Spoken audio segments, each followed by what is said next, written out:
Election arguments, arguing on the side of the majority. Don't confuse the fact that you have the numbers when it comes to the people arguing on your side of what should happen or how someone should vote with it being the right argument, with it being arguments that make sense. I've been arguing with a lot of Democrats, a lot of liberals, a lot of people who are nihilists, who have essentially, who can acknowledge that the system hasn't worked for them, doesn't work for them, oppresses all of us, but yet and still you should continue to vote within that two-party system, as if the Democrats aren't as complicit in the oppression and your rights being denied you as the Republicans. You know, when you talk about voting third party, voting for the Green Party, people will scoff at you. And there's more of them than it is of us who have decided, who have come to the correct conclusion that why would I continue to vote for my oppressor? There's more of them than there are of us. And so this person was just telling me, hey, you know, you have so many people telling you that you're stupid. Okay, you're calling names, so that means that you're right, because it's more of you doing name calling, ad hominem attacks, what have you. But you have not answered the questions that I put forward to you. Like, why would you vote for your oppressors? Why would you claim that they are your oppressors and then try to tell somebody to vote for them?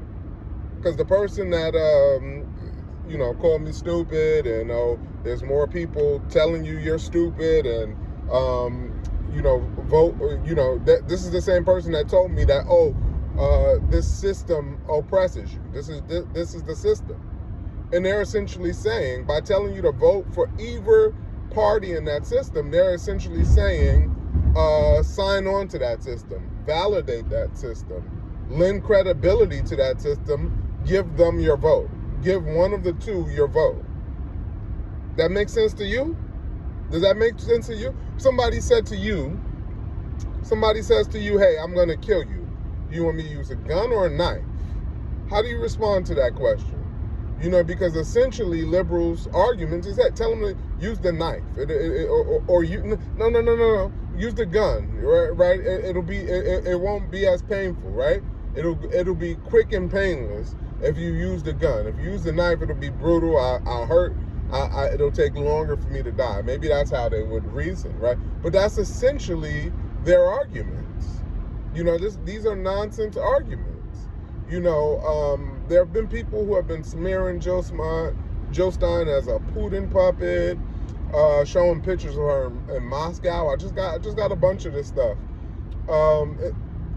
These are liberals. These are liberals who have been brainwashed into believing, because their media says it and because the State Department says it, that Russia is their enemy. Russia is the United States enemy. They believe that, and that's unfortunate. Russia is not my enemy. Russia is not the one sending money to Ukraine, and Russia is not the one sending money to Israel so that they could kill Palestinians. Russia is not the one constantly sending the CIA all over the world to try to overthrow any governments that don't go along with U.S. corporate interests. So Russia is not my enemy. China is not my enemy. North Korea is not my enemy. Iran is not my enemy. Those countries are the enemy of my enemy, which is my own government. And so I feel bad for liberals. They're having a hard time because in the inner parts of them, they truly know that this election has been lost for some time. I'm going to stick my chin out there, and I'm going to say that if you're looking at who's going to lose between those two candidates, Kamala is going to lose. She's going to lose by a wide margin. She's trailing in the 6 battleground states. in all 6. She's trailing in all 6 battleground states. How can you win if you don't win those states? That's where the election is going to be won and lost, right? So the idea that, you're sitting in Louisiana or Texas or New York or California, New Jersey, deep blue, deep red states, that you voting Democrat does something, you voting Republican does something. No, here's an idea. This two-party system has screwed us. They've caused wars all over the world. They brought austerity home. How about we reject them and we start to platform other parties, so we actually have actual democracy. I get to choose 3 different fucking gases when I go to the pump, but when it comes time for elections, I'm supposed to only have 2 options. If I go to the store for cereal, I got 1,000 fucking cereals to choose from. But when it comes to who's gonna lead the country, you get 2 options, and you think that that's acceptable, that's smart, that we continue to validate this system? I think that's a ridiculous. That's ridiculous. It's a bad idea. To mandate, to provide a mandate to a party that enabled a genocide. Why? Why would you do such a thing? I wouldn't. Could not be me. So I've had liberals showing me pictures of Jill Stein. I think she was at a climate conference in somewhere in Russia back in the 2010s, somewhere in there. Might have been 2016 or something like that. She was at a climate conference, and Putin was there. And Putin is the president of Russia, obviously. So at some kind of event that he's at, he spends time schmoozing at each of the tables, just essentially, being a good host. This is his country. He's the president. So there's a picture of Jill Stein. She's at a table. I think Michael Flynn was at the table. And people think that this is some kind of a gotcha. Oh my gosh, look, she is a Putinite. She's for Putin. Why do you believe that Putin is some kind of unique evil? Is Putin more evil than Biden? No. Is he more evil than Trump? Maybe, actually, because he has been in power much longer than Trump. He probably has a slightly larger body count, considering, let's not pretend as if any of these leaders of countries, especially your major countries, can be complete saints. They're doing heinous things, all of them, okay? But is he more evil than Barack Obama? Is he more evil than Barack Obama, liberals? Do you know what all the shit that Barack Obama did? Droning families, droning U.S. citizens abroad, just extrajudicially killing American citizens? Is he more evil than that motherfucker? Is he more evil than George Bush? Dick Cheney? Dick Cheney. The candidate that you guys want us to vote for is boasting about receiving the endorsement of warmonger, former Vice President Dick Cheney, and his warmonger daughter, Liz Cheney. But you want to show me pictures of Jill Stein at a table where Putin sits down. What's more damning? A picture of Jill Stein sitting across from Vladimir Putin, or Kamala Harris with a shit-eating grin, posing with Benjamin Netanyahu? What's more damning? Guys are so stupid, man. It's you're never gonna get leftists, true leftists, who have left playing this red-blue game to come back. But not only that, but when you act the way you guys act, you make us, we're gonna laugh when your candidate loses. There will be no sympathy. It will be all jokes. As you're having your meltdown, we're gonna be sitting there tee-heeing at you, laughing at you. So I just don't understand Just because you're putting your conscience to the side doesn't mean I want to put my conscience to the side, right? Genocide is a red line for me, right? I'm not going to trade lives. I'm not going to say, oh, I'll get some nominal benefit from having Kamala instead of Trump, so forget about the Palestinians. You forget about the Palestinians. I just got to think about some kind of a nominal benefit. I got to think about the chance of who will actually give me what I want. Who will allow women the right to have autonomy over their bodies, right? When in actuality, neither one of them is going to do that. The Democrats have had 50 years to codify Roe versus Wade. Did they do it? Did they do it? Barack Obama in 2007 said that was going to be one of his top priorities when he got into office. And then when he got into office, did he do it? He had the House. He had the Senate. He had a damn near supermajority. And even though he didn't have a supermajority, he had two female GOP senators that essentially gave him a filibuster-proof majority. If he so desired, he could have codified Roe versus Wade, and then it would not have mattered when Trump got into office that he got to put 3 conservative justices on the bench. It would not have mattered. But he didn't do that. And Biden didn't do that. And when Biden came into office, he had the House and the Senate again. And the Dobbs decision leaked in his first year in office. It leaked that was coming down the pipe. Did he codify Roe versus Wade? Did he even encourage the House and the Senate to do such a thing? Or did they just let a woman's right to have autonomy over her body get strucken down, and then did they just run on the issue, right? So that they wouldn't get slaughtered during the midterm elections for not passing Biden's policies, his policy promises, right? They allowed your right to have autonomy over your body to go by the board. But you wanna reward them by continuing to send them right back out there, continuing to allow them to oppress you to your face. Because as much as you wanna blame one party, they both did it. They both did it. Yes, Trump put the justices in place, but it happened on Biden's watch. And you guys don't want to own that. Why don't you want to own that? When did it happen? When did the Dobbs decision strike down Roe versus Wade? Was that during Biden's presidency or Trump's?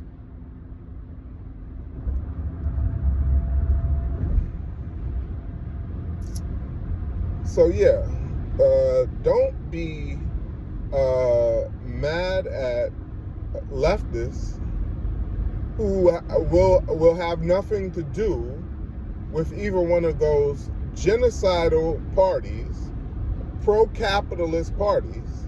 Don't get mad at us. That has nothing to do with us. We just don't want to be oppressed. We're not going to vote. We're not going to validate oppression, right?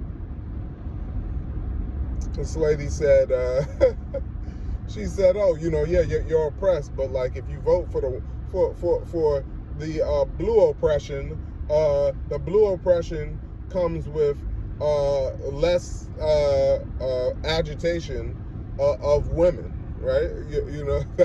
That's essentially what she's saying, is that your woman won't be further hurt if the blues are in there. What's changing? What is it? What are Republicans doing under Trump? What do they get to grab any woman that they see and hold them hostage or something? Like what are they getting to do under a Trump administration that's not going to happen under a Harris administration? What is happening? You let me know, because I can tell you what's not happening under a Harris administration or a Trump administration. Roe versus Wade being codified. Not going to happen. Not happening under Biden, not happening under under Trump, and not happening under Harris. But what you do get under Harris, what you do get under Trump, is more genocide. You get more austerity at home. That's what you get. You get nicer words with Kamala Harris, right? You get her feeling really sorry and putting on a good face and showing how much empathy she can show as you're in despair. But you won't get an actual policy prescription that's actually going to fix what ails the American people. You're not going to get any of that. No, you just get nice words. You get somebody to speak fondly of the situation that you're dealing with due to their policies, due to their lack of inaction, due to their warmongering all around the world. Enough of that. Enough of you guys trying to sell the Democrat Party. Why have you not left yet? Why have you not left yet? Can I be honest? I'm mad as hell. I'm not gonna lie. I'm mad as hell that black people still be voting Democrat when we vote. Probably half of black people don't vote at all. Eligible to vote, but just don't vote because those black people are they're better than the ones who vote in Democrat. I gotta say that.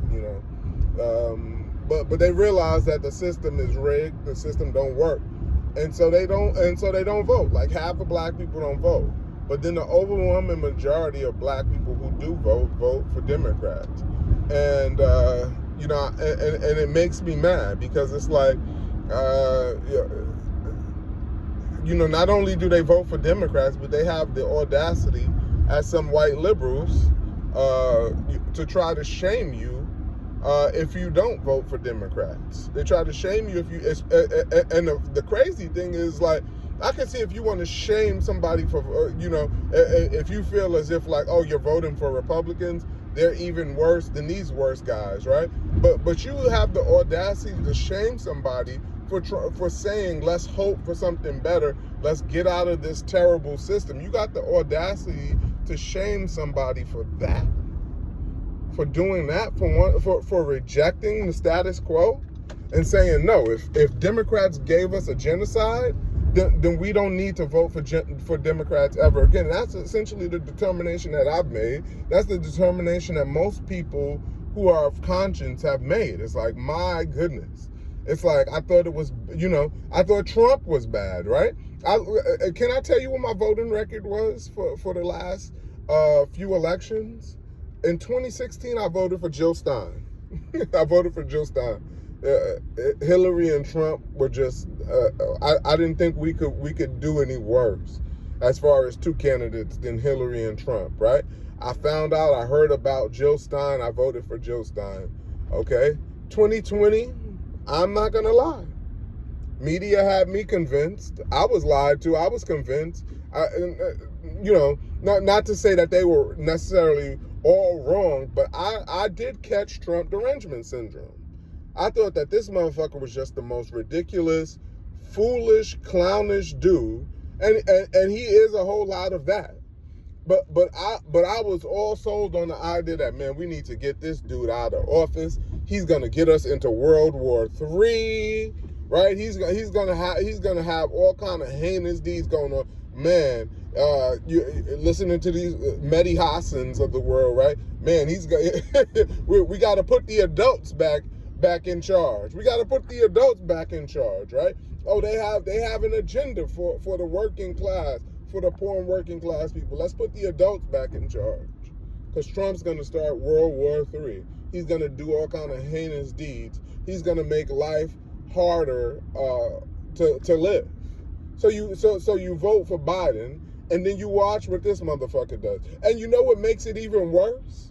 You know what makes it worse for me as I sit here in 2024 is I was arguing with Nick from RBN back in 2020. I was arguing with this dude like some of you guys are arguing with me now in 2024 about why we needed to give Democrats one more chance, right? And he was and he was just like, you know, and he wouldn't even back then he wasn't necessarily offering as substantive rebuttals as he offers now, but he did, like, he you know, everything that he said came true. It was just like, yo, this is Jim Crow Joe. This is the guy who wrote the crime bill. You know, he is no different than Trump, you know? And he would say, hey, in many ways he's worse than Trump. And I was just like, man, shit.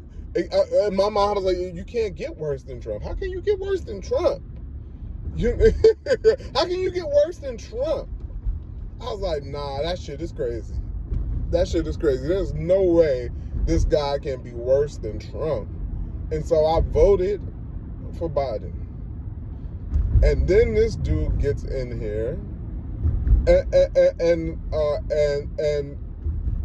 all of a sudden we got a war in Ukraine that we're funding, a proxy war, a war that Ukraine cannot win.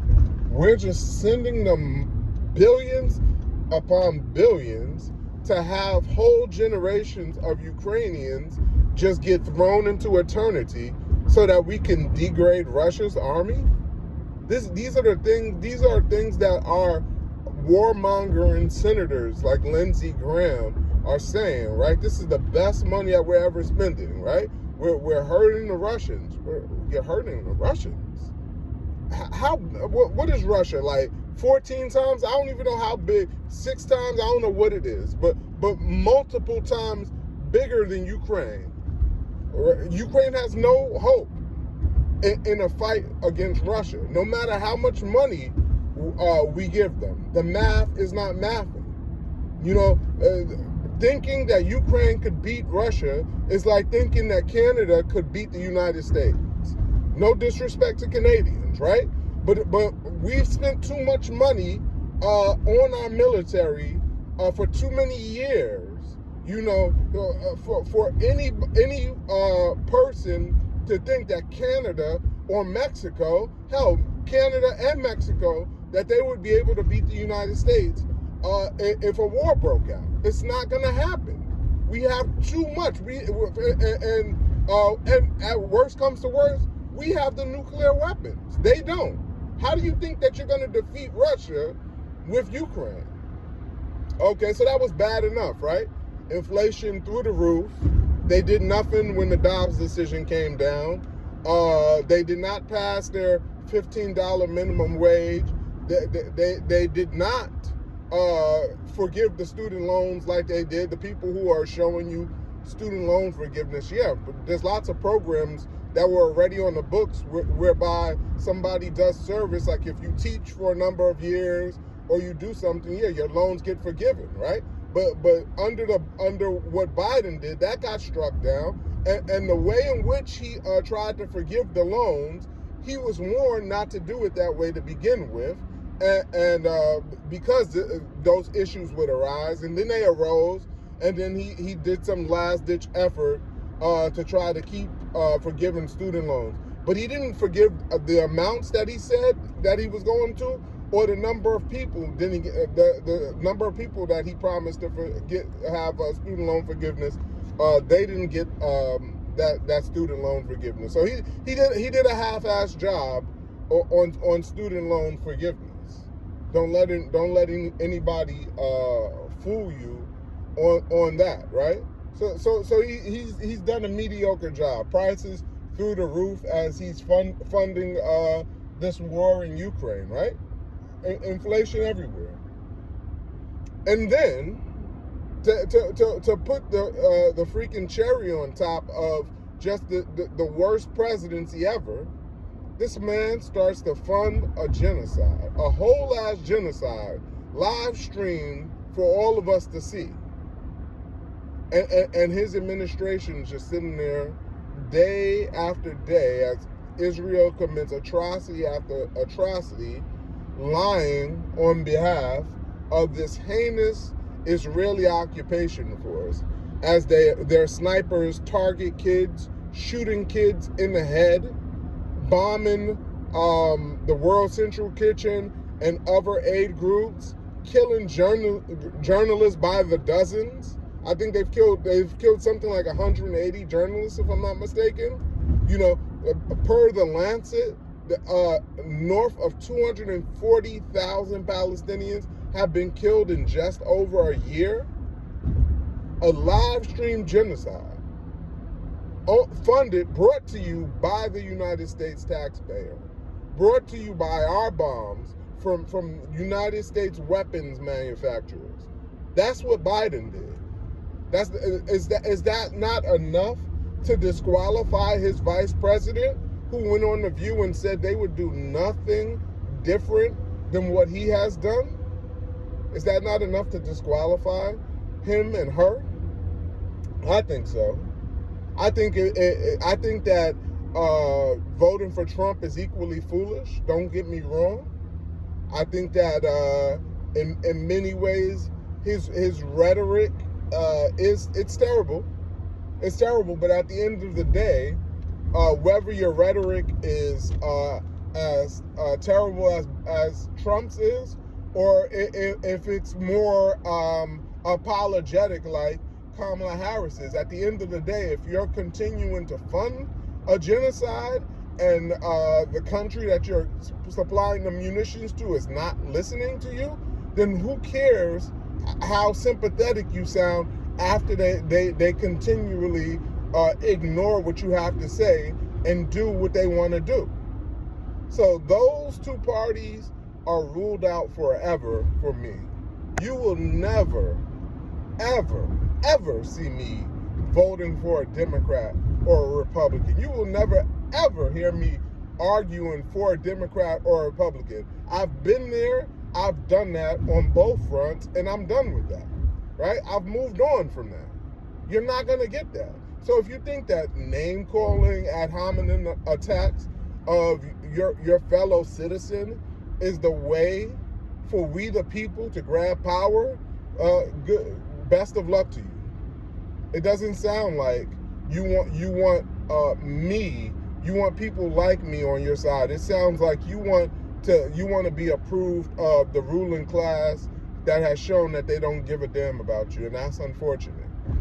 That's truly unfortunate. As Jill Stein often says, as she quotes Frederick Douglass, power concedes nothing without a demand. You guys want to give your vote away to Kamala Harris without her, accepting any of your demands, without her making any promises to you for anything that she's going to do for you. Couldn't be me. Couldn't be me. Somebody that pledges undying, unwavering loyalty to the genocidal, satanic state of Israel. That's your presidential candidate? That's who you're going to vote for? Could not be me. You can get mad at me all you want. I'm mad at you. I'm mad at you because I just don't understand, what does this party have to do for you to recognize that you cannot vote for them anymore? What do they got to do to you? What do they got to allow to happen to other people for you to say, you know what, man, you have finally gone beyond the pale? There's this quote, I always mess it up, and I actually have it saved on my phone. Unfortunately, as you can see, I'm driving, so I can't pull it up and read it. I can't read the author who is attributed to, but you know how it goes. It goes, first they came for the Catholics, let's say, and because I was a Catholic, I didn't say anything, right? Then they came for the Jews, and because I wasn't a Jew, I didn't say anything. Then they came for the Protestants, and because I was not a Protestant, I did not say anything. And lastly, they came for me, and no one was there to say anything. What is that to say? Is that, you white liberals, you women liberals, who are concerned about your reproductive rights, your bodily autonomy, and so you're willing to trade the lives of all those Palestinians, all the people of Lebanon, Iraq, Syria, all these places where Iran, where our government is trying, it has them in their crosshairs through their proxy rabid dog state, Israel. You're willing to trade those lives because for what? For the hope and prayer that Kamala may at some point come to her senses and figure out a way to codify Roe versus Wade. How is she going to do it? They're not going to do it. They are. Let me say this to you clearly. They will never, ever codify Roe versus Wade. They are going to use Roe versus Wade for every midterm election, every 4-year election. Roe versus Wade. Roe versus Wade. Woman's right to choose. Woman's right to choose. They will never put that into law because then they can't run on it. They can't have you scared to death about how much further Republicans are going to go to potentially take your rights away. So they will never, ever do that. If you don't leave them alone and make them come crawling back to you, why would they do it? Why would they do it? You just give away your vote. Black people, African Americans, those descendants of slavery. The United States has paid reparations to all groups of people that they've wronged. But what about the descendants of slavery? You think that you just keep on voting harder, that they're gonna repair you? They're gonna give reparations to you for the wages that they owe for your descendants, right? We always talk about the racial wealth gap, and they run on that type of stuff too without having any kind of prescription that rights the wrong, right? This is not about, it was really hard for you guys, to know that you're fit. No, it's about the fact that not only did you abuse our descendants, they were not paid for their labor, the labor that made this the richest country in the world. They were not paid for their labor. We're not asking for some kind of favor. We're asking that you pay up on the wages that you owe, the stolen wages, right? So the wealth gap comes because, hey, white person dies, he passes along the wealth that he accumulated to his children. Well, in this country, for the first 200 and something years, our wages were stolen. There was nothing for our descendants to pass along to us because the work that they did was unpaid. Okay? So that's why you have the racial wealth gap that you have. Add to that the redlining and all the other racist practices that our government put into place in order to keep us down, the Jim Crow laws, etc. That's why we have the racial wealth gap. It has nothing to do with anything but that. You've intentionally targeted us for over 300 years with racist laws that made it impossible for us to get ahead or to catch up, and then we're supposed to be shocked that the racial wealth gap is what it is. That's by design. And just like it was a design through slavery, then Jim Crow, and redlining, etc., to keep us down, you can also, by legislation, enact a reparative payment in order to make those things to right the wrong. So that's it. That's my 30-something minute rant. I'm still over an hour away from my house, but just responding to people on Twitter burns me up. It fires me up. Talking to these liberals who's they're still. I feel terrible because just 4 years ago I was these guys.